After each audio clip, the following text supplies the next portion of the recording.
Bienvenidos a Aquí en la U. Aquí me acompaña Angie Porras, estudiante de terapia física, la cual nos viene a hablar hoy sobre Guillain-Barré. Guillain-Barré, disculpa. Sobre Guillain-Barré. Angie, bienvenida. ¿Qué me puedes decir? Bueno, primero buenas tardes. Guillain-Barré es una enfermedad que lo que hace, para hacerlo un poco más sencillo, es que el sistema inmunitario, se destruye a sí mismo. Entonces, no es que agarró solo una línea completa de nervios, sino que va en diferentes partes destruyendo, y eso lo cataloga como una enfermedad desmielinizante, porque lo que hace es destruir esa sustancia que es la mielina. Entonces, es una enfermedad que, como te decía antes, no podemos buscar en internet y mira, es que tengo ciertos síntomas y le va a salir de un solo, porque no hay causa, es idiopática. Así se dice cuando una enfermedad no tiene causa, es idiopática. Entonces, no hay manera de decir, bueno, es que me dio esto, entonces tengo Guillain-Barré. Entonces, más o menos eso es lo que es la enfermedad, se destruye a sí mismo el cuerpo. ¿Y cuáles pueden ser las causas de esta situación de Guillain-Barré? Como te decía, lo principal es que el paciente llega, tiene una dificultad para respirar, entonces si uno no puede respirar, que es algo esencial, va a ir al médico.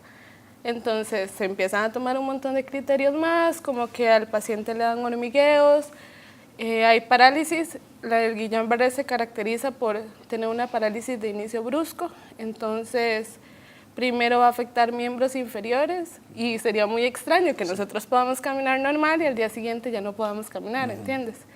Y es una enfermedad progresiva, es algo que va a ir avanzando. Entonces, causa no tenemos. Igual van a haber enfermedades que van a estar como afiliadas al Guillain-Barré, pero no es causa inmediata. Exactamente. Ajá. Y bueno, me decías que uno de sus síntomas es parálisis.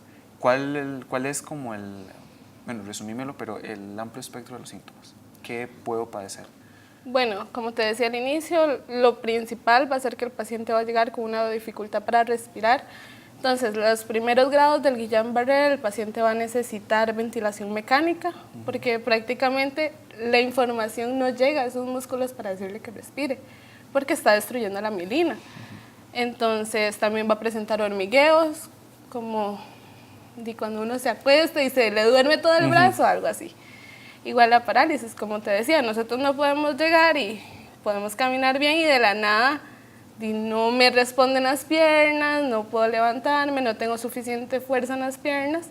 Todavía, si hubiera un antecedente, uno dice, sí, o sea, es por esto y esto y esto, o tuve una lesión o tuve un problema, pero es que no hay un antecedente y como te decía, es un inicio brusco de la enfermedad, no es que sí, me duele y luego ya no puedo caminar, no, simplemente te dio. ¿Es espontáneo? ¿Aparece solo en una persona o puede ser hereditario? Como te decía, eso es parte de las causas. Entonces no te sabría decir ahorita si hay un antecedente o que simplemente te puede dar y ya. Igual la edad más probable para que pase es dentro de los 30 a los 50 años.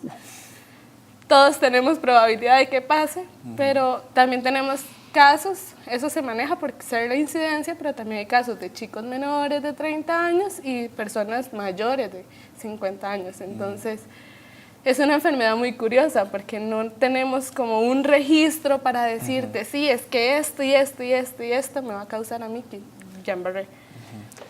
Melianina, me dijiste. Mielina, perdona. Explícame. El nervio, ¿verdad? Que es lo principal de nuestro cuerpo, que es el sistema nervioso. El Guillain-Barré afecta específicamente el sistema nervioso periférico, que es lo que maneja los movimientos y esto, ¿ok? Entonces tenemos el nervio, que es como una barra, y encima de ese nervio tenemos una sustancia que lo va a cubrir para que nada le pase. Lo que pasa es que con esta enfermedad el cuerpo empieza a destruir esa barrera que tiene esa sustancia. Entonces la información que pasa por ese nervio, porque el nervio se va a ver afectado, no va a llegar. Eso es lo que pasa con la mielina. Es esa sustancia que nos está cubriendo ahí. Bien. ¿Cómo se diagnostica? Bueno, primero, si uno tiene dificultad para respirar, hay que ir al médico. Exactamente, eso es lo principal. Entonces llega el médico y como te decía, vamos a tener muchos criterios y entonces el médico, eso no lo hace el fisioterapeuta, lo hace ya el médico especializado. Él va a sacar todo un expediente y va a ver los síntomas y va a ver qué está pasando y como no hay causa, va a descartar un montón de enfermedades. Ya después va a diagnosticar que es el síndrome de Guillain-Barré, porque en un síndrome se dice como el montón de cualidades de una enfermedad, un montón de ¿cómo te lo diría? Afectaciones juntas. Entonces no es que simplemente Guillain-Barré es esto y esto y esto y esto, porque igual van a haber variantes. Es el conjunto.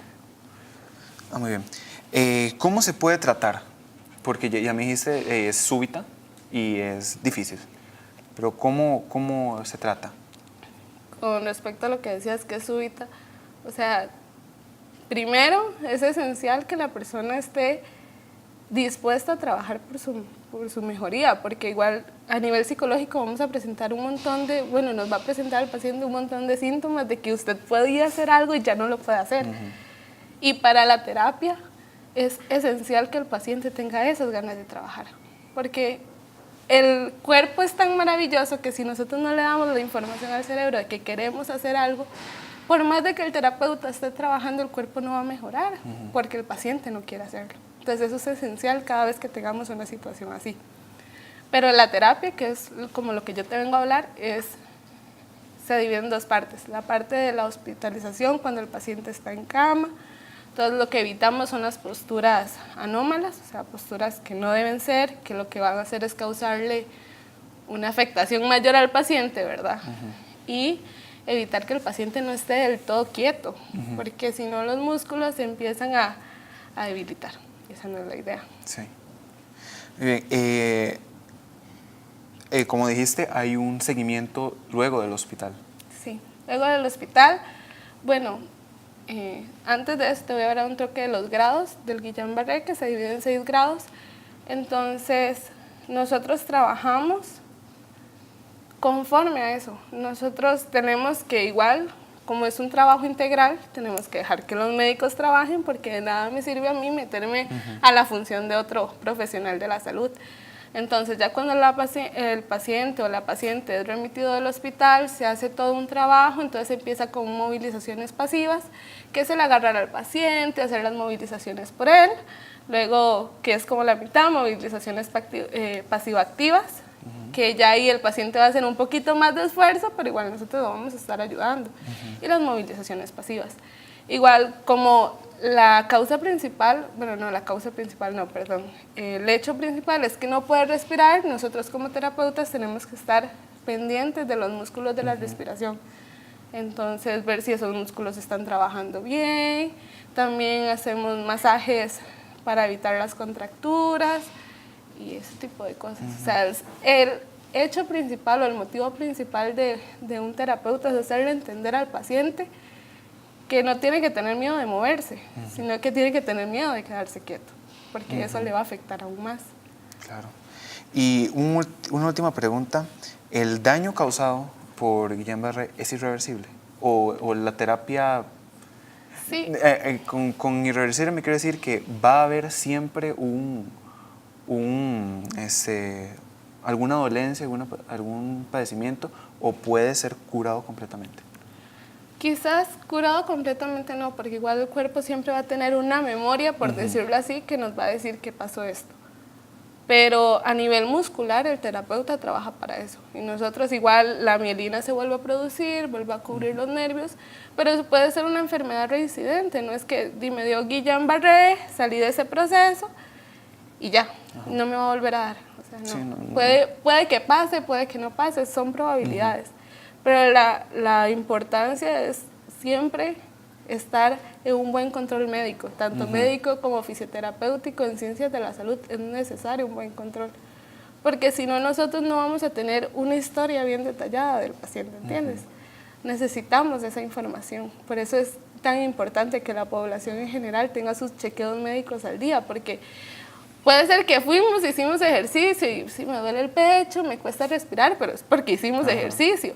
Pero si alguien escucha esto y dice, ah, mira, Guillain-Barré es porque me cuesta respirar y no hizo nada, ya es diferente.